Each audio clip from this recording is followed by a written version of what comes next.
What conspiracy theories turned out to be true? Colombia's government and high-rank military officials killed farmers and poor people just to get personnel promoted and support from people. The bodies had uniforms just like the ones guerrilla soldiers used to wear. People started noticing that something was wrong with these guerrillero bodies when the boots in some of the bodies were backwards, and a lot of people went missing from villages. CIA putting LSD in the water supply. Except it was only a handful of extremely small, 800 pop towns in the American Southwest.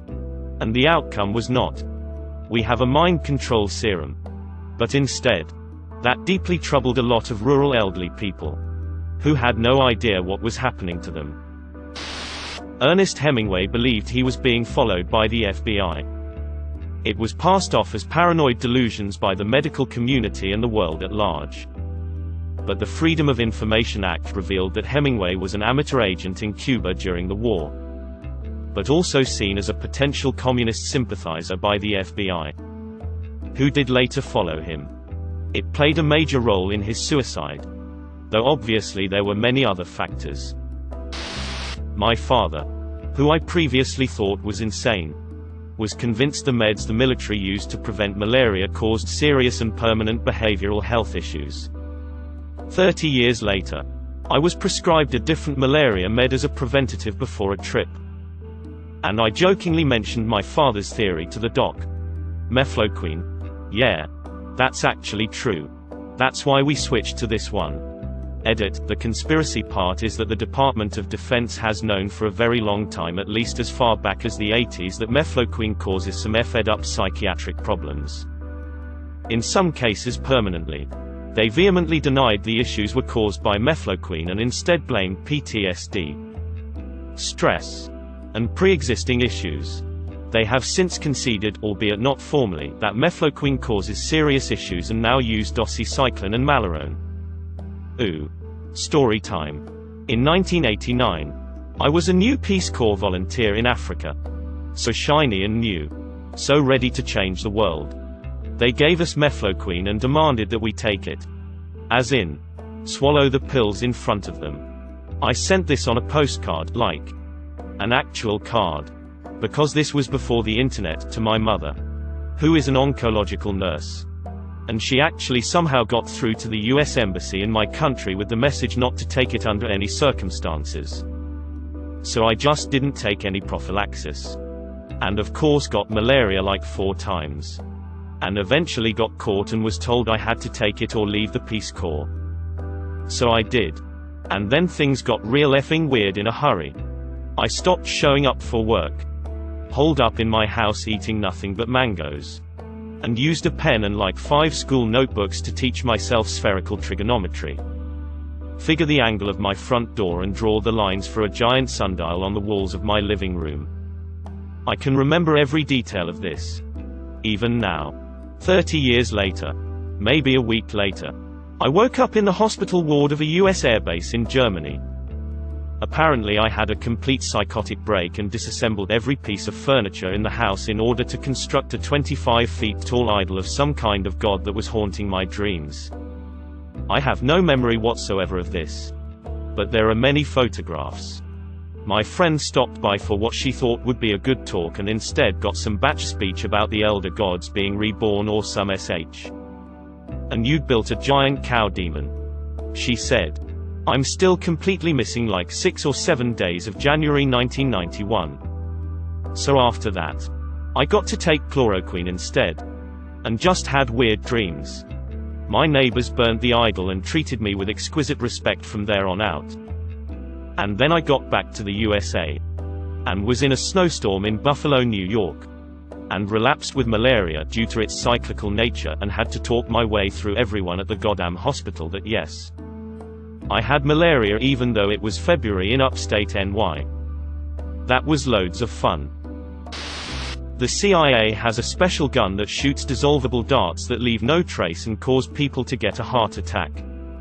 It was dismissed as a conspiracy theory before the gun actually turned out to be true during a trial where it was demonstrated by CIA operatives. Project MKUltra. Basically the government was experimenting on people. It is super effed up. Fun fact, my university was heavily involved in the program and I now live within walking distance of the now unused asylum where many of the experiments took place. My grandfather was afraid of moving into a nursing home or living alone.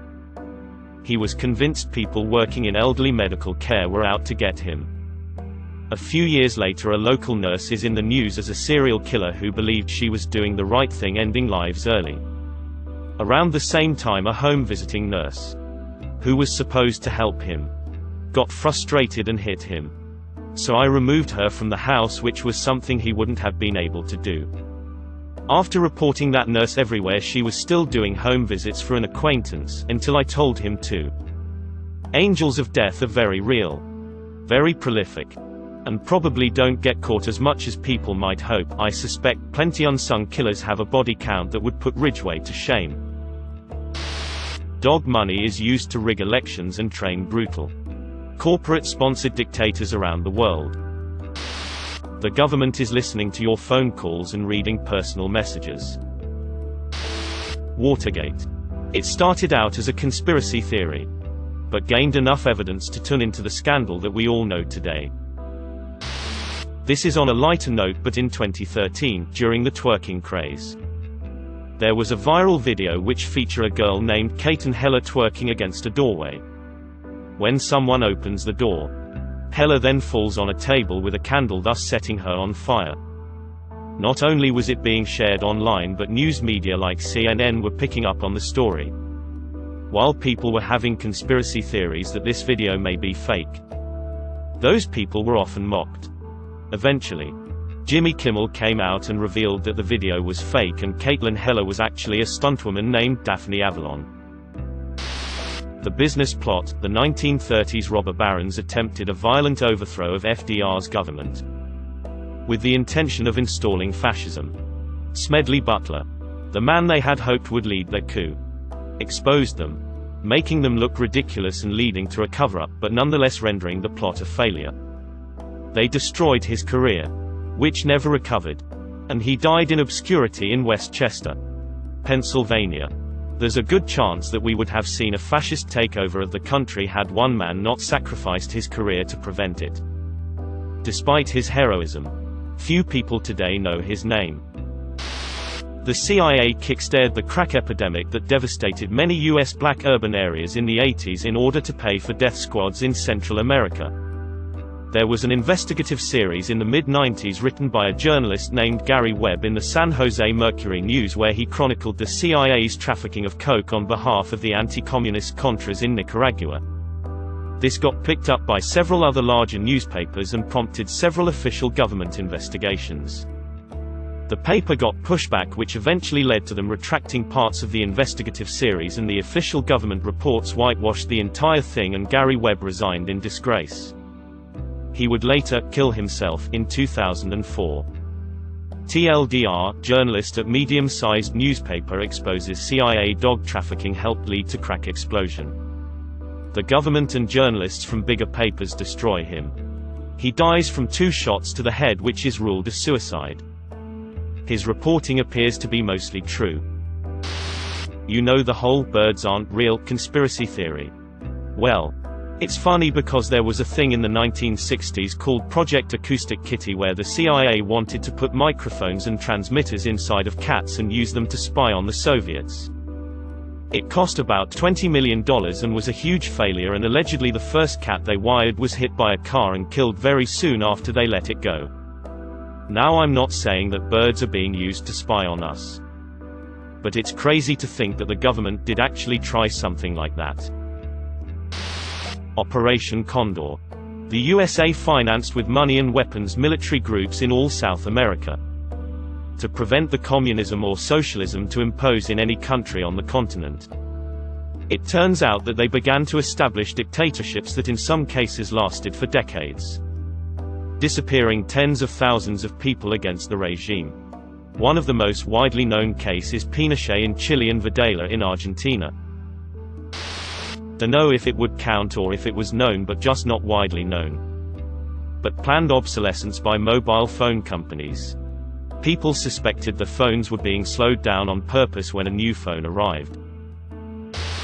Operation Northwoods. The Joint Chiefs of Staff drew up and approved plans to create terrorist acts on U.S. soil to drum up support for a war and invasion of Cuba in the 1960s.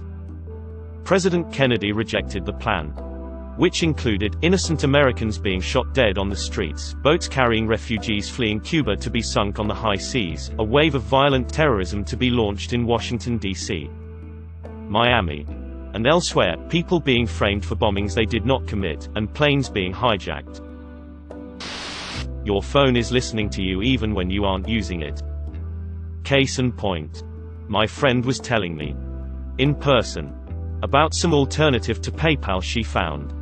This same company was then advertised to me later that day despite my never looking it up. It's not even available in my country. Hell, Google phones can't know what song is playing nearby, and it can even be on airplane mode and it still works. Basically, the microphone is probably on every second of the day. The disclaimer for the "Now Playing" feature even says it will not send recordings of your conversations to Google. Alexa was, essentially, a witness in a murder trial as the defendant was able to prove he was home. As Alexa records everything, it proved his location was where he stated and not at the murder scene. It was a big hush though, as Amazon didn't want people to know Alexa is always listening in.